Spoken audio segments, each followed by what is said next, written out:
plano mo sa kido mo? Kapag nakita ko siya ulit, e-embalsamin ko na siya para hindi na siya makalayo sa akin kahit kailan.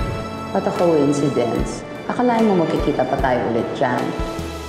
Lola, pwede po bang dumiretso po kami kay Ate Jam bukas po after school? My magnificence. Thanks for giving me a chance to live again at makasama si Elisa at makita ulit si Jan. Sana bigyan niyo ako ng pagkakataong makaganti sa kanya. For ours is the universal cosmic power and unity forever and ever. Amen.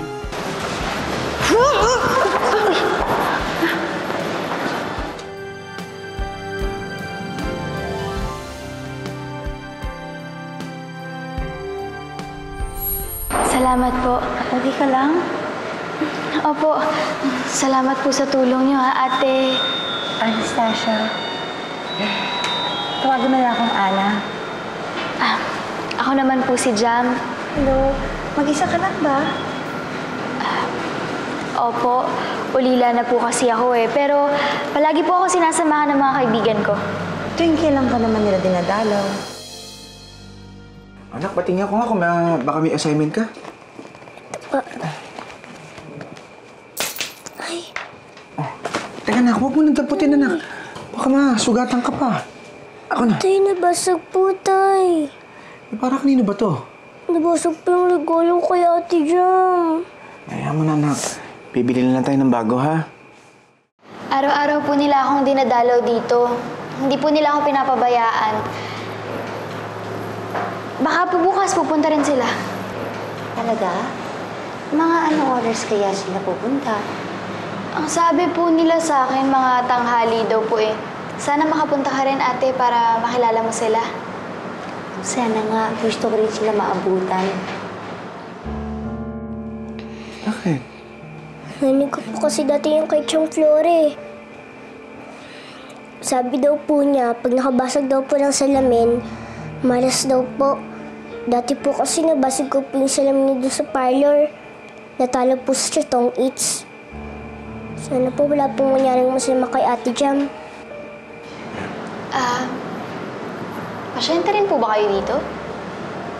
Dati, naoperahan ako dito. Kagaya mo sa mata rin.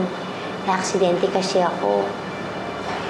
Kaya nung tinulungan nila ako, nagpo-volunteer naman ako dito para ako naman ang makatulong.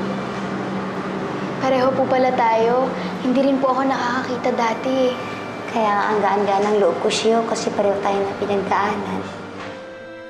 Walang mangyayari sa atin dyan mo, ha? Tandaan mo yan. Halika na. Tingnan natin yung mga assignments mo. Ako na dyan. Ako na. Ito na to, ha? Tapo ka na to. Umawa ka. Baka masugatan ka, ha? Ay! Nako, nakakaloka naman to. Zombie lang ang peg. Buhay.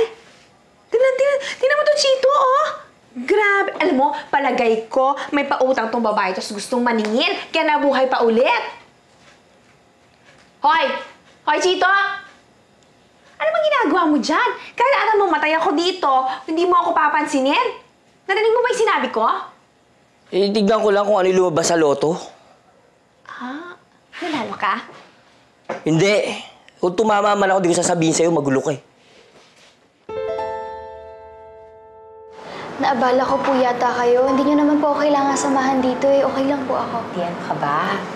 Parte ito ng trabaho ko.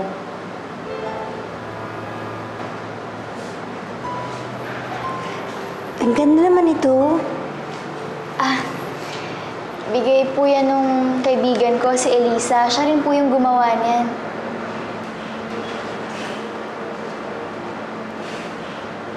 Pinagawan ako dati ng anak ko nito eh. Miss ko na nga siya. Bakit po? Nasaan po siya? Kinuha siya sa akin. Ang ibig ko sabihin, nagkalayo kami. Kaya ako nagsusumikap para mabawi ko siya.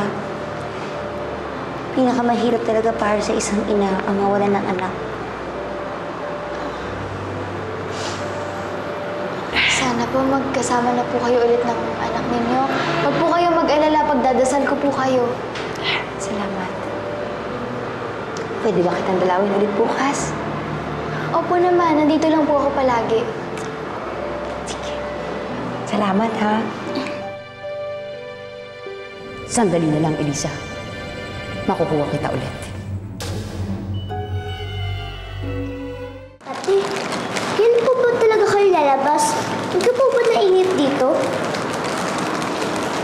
Ano na ate, kung pwede nga lang kung dito kami matulog, hindi ka na namin iiwanan. Okay, masyado mag-alala. Okay lang ako dito. Alam niyo, meron akong nakilalang bagong kaibigan si Ate Ana. Volunteer siya dito. Volunteer? Hindi ko alam may volunteer dito. Yun po yung sabi niya Jan, hindi ko sinasabing hindi ka pwedeng makipagkaibigan sa ibang tao. Pero mag-iingat ka kasi hindi natin kilala yung mga tao. Mamaya, kakilala pala siya nila Baldo sa kanila Lulu. Opo. Pero hindi naman po siguro ganun si Ate Ana.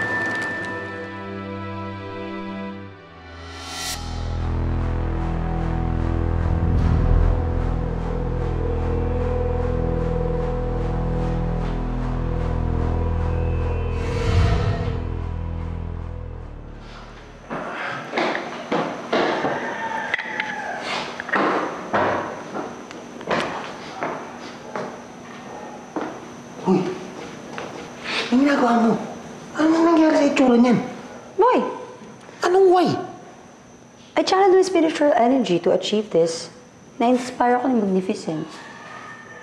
Ewan ko sa'yo. Mukhang naparami ka ng singhot ng pang-imbalsa mo eh. Saan ka ba galing kanina? Ba't bigla ka na lang nag-disappear? Meron akong pinuntahan na dating kaibigan. Si Jam. Jam? Teka, di ba yun yung may atraso sa'yo?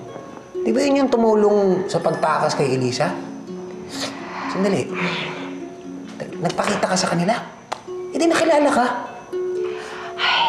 Alam mo, ipapanalangin ko kay Magnificent na bigyan ka ng konting katalinuhan. Bulag si Jam dati, okay? So, nilitan ko yung boses ko pero hindi niya ako makilala. Teka. Ano namang bagong modus mo ngayon? Dapat kasi chinugi mo na para nadagdagan yung kliyente ko dito. Well, hindi ko pa pwedeng gawin yon dahil sabi ng crystals ko, kailangan ko daw muna maghintay. So in the meantime, gagamitin ko muna si Jam to know Elisa's whereabouts and then, yun. So mas marami akong alam, mas madali ko siya makukuha. Right? Bahala ka. Nadagdagan mo yan. Wow! Ang tataas naman ng grades mo. Galing-galing talaga ng apo ko. Ginagalingan ko po talaga para paglaki ko po, matutulungan ko po kayo na itay. Magpapatipon tayo ng business natin. Mama! Anak! Oh. Bakit? May good news ako sa inyo. Ano? Tanggap na ako sa pinag-apply ko trabaho. May trabaho na ako ulit. Congrats! Congrats, anak! Ang galing nyo, itay! Anak, Mama, unti-unti na rin tayo makakabangon. Alam mo, tama kayo ni Elisa. Hindi natin kailangan ng maraming pera para maging masaya. Kung sana natutunan ko na yan noon pa, di hindi tayo umabot sa ganito. Mama, nakaraan na yun. Importante ngayon. Importante, sa kabila naman na nangyari sa buhay natin, magkakasama tayo. Buo pa rin ang pamilya natin. At saka po, magkabati na po si Naya at itay. Pati rin po si Lola at saka si Inay. Tapos, malapit na lumabas ang ospital si Ate Jam. Tama, anak.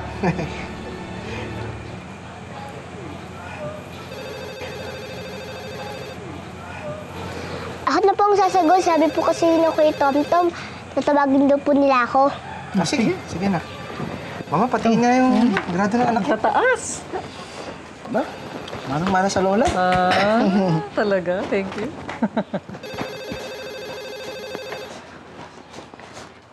Hello, Kuya Tom? Sa math, sa'yo nagmana yan. Hello? Hi, Elisa. Kumusta ka na?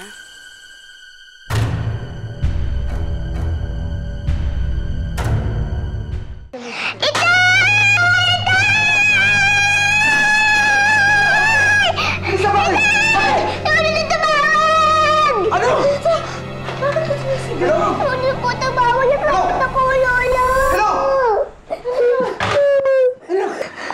ba si Lulu yung kausap mo? Opo!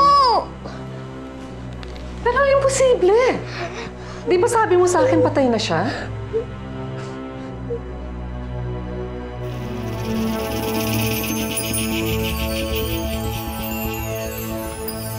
My Magnificence, ako po ang inyong tapat na alagad na lumalapit sa inyo tumihingi ng tulong.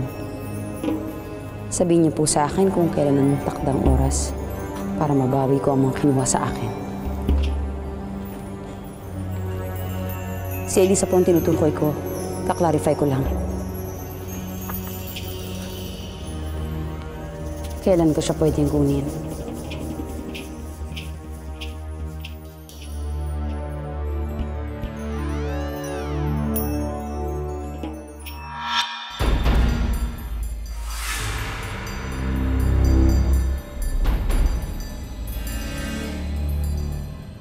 Hindi niyo naman po ako kailangan dalhan ng pagkain. Sobra-sobra na po lahat ng mga tulong na nagawa niyo para sa akin.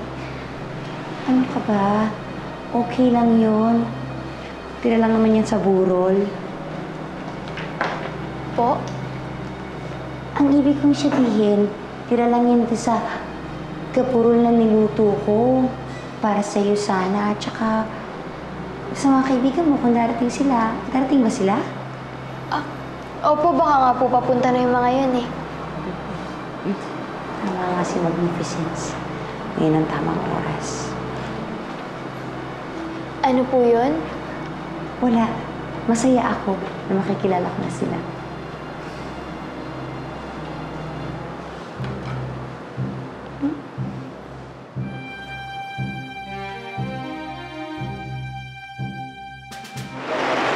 Anak, baka nagkamali ka lang ng tinig. Alam mo, sigurado ako na hindi talaga si Lulu yun. Hindi po, Nay. Ang tanong ko po siya. Inuusap ko yun. Hindi nga po ay maniwala sa akin. Sabi ko si Lola, pati po ba kayo? Anak, hindi naman sa ganun. Pero kasi, imposible talaga na si Lulu yung narinig mo. Baka ibang tao yung narinig ko. Anak, huwag kang mag-alala. Kumawala na natin. Hindi na babalik si Lulu. Wala na si Lulu. Ayos na tayo. Inaantay na tayo ng tatay mo. Susettle ko lang yung bill ni Jam Malinaw.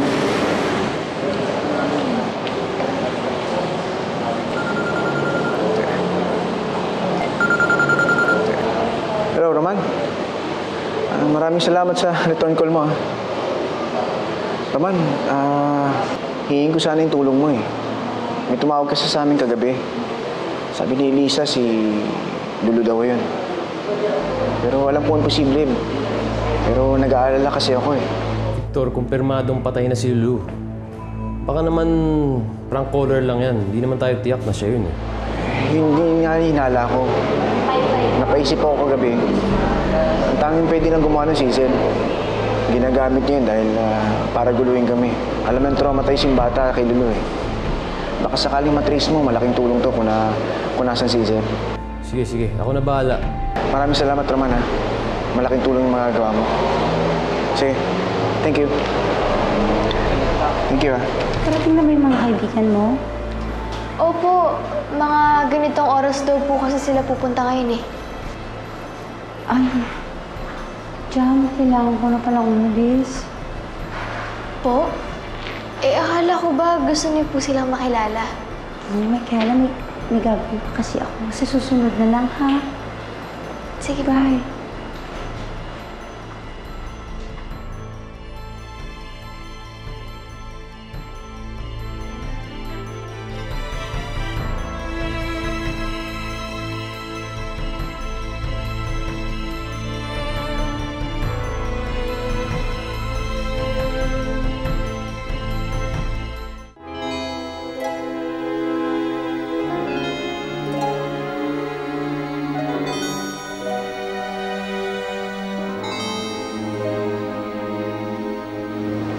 Miss?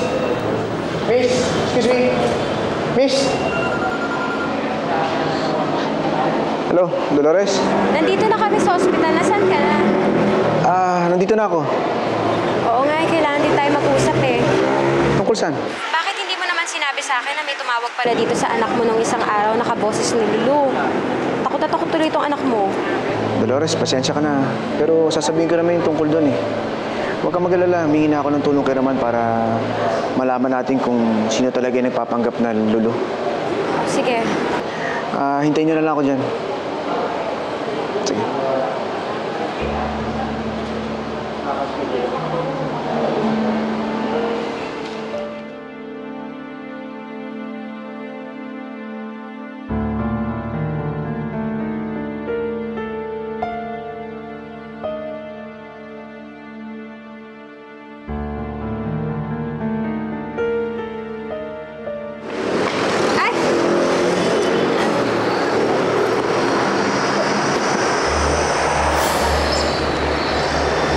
Sige, tara na.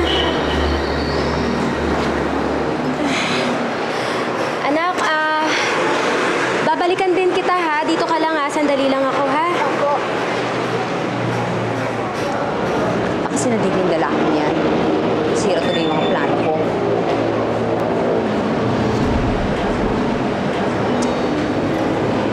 I spoke too soon. Hindi pa pala.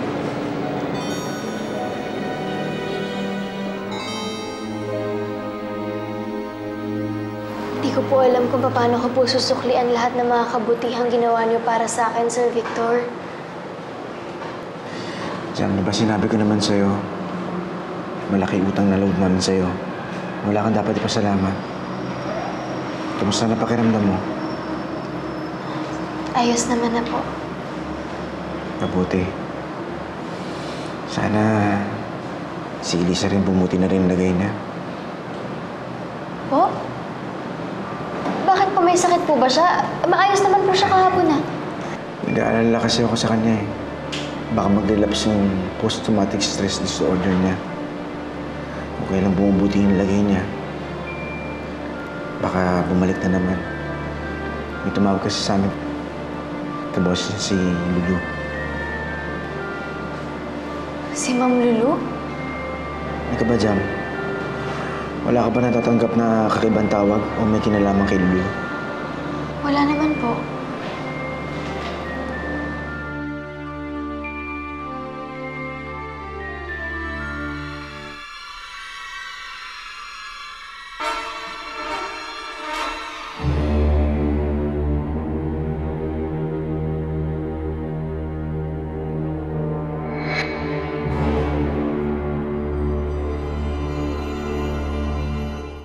Lisa! Lisa! Oh, nandiyan na pala kayo. Asan si Chang? Sa wakas, lalabas na si Ate Jam. Kakain tayo, ha? Agree! Siyempre, boto ako dyan. Ito, Lisa. Siyempre naman. Oh, Chang. Ay, dito na pala kayo. Dolores. Halika na. Sige po. Tara na. Oh, Elisa.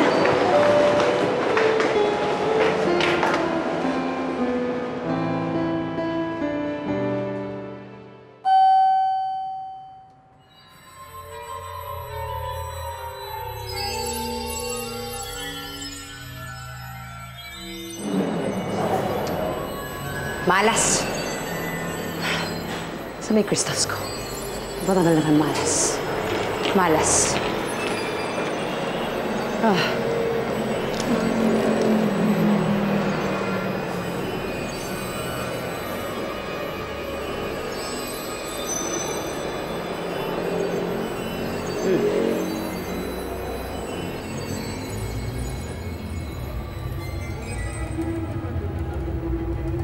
Pwede ka na discharge sa susunod na araw, pero kailangan tuloy-tuloy yung pag-inom mo ng antibiotics, ha? Hindi ka pwedeng mag-skip maski isang araw lang.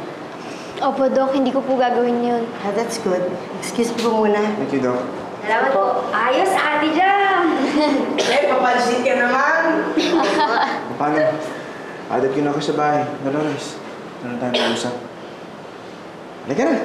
O tara na, tulungan natin si Ate Jam mag-impake. Jam, bakit? Ba't ang dami mong pagkain? Sino nagbigay niyan? Si Ate Ana po. Gusto niya nga po sana kayong makilala, kaya lang kinailangan niya na pong umalis eh.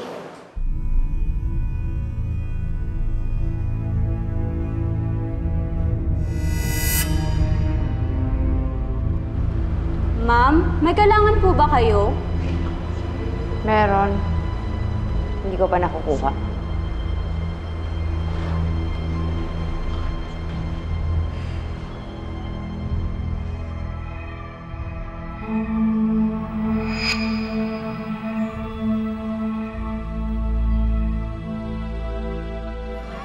Ay naku, Lord! Sana customer na ito. Honey. Victor, sa tingin mo ba si Izel yung nagpapanggap na Lulu? Hindi ko naman sa kanya. Wala na ako naisip na gagawa pa lang. Matutuntun din natin siya. Matatapos din ang lahat ng ito. Sino nga ulit yung kaibigan mo? Si Elisa, ano? Wala po sila ngayon eh. Meron po silang pinuntahan ng nanay niya. Saan sila pumunta? Oh! Pinapatawag ka nung principal. Bibigyan ka daw ng award. Mga kristal, tinatanong niya si Elisa, si Ate Ana, siya si Ma'am Lulu.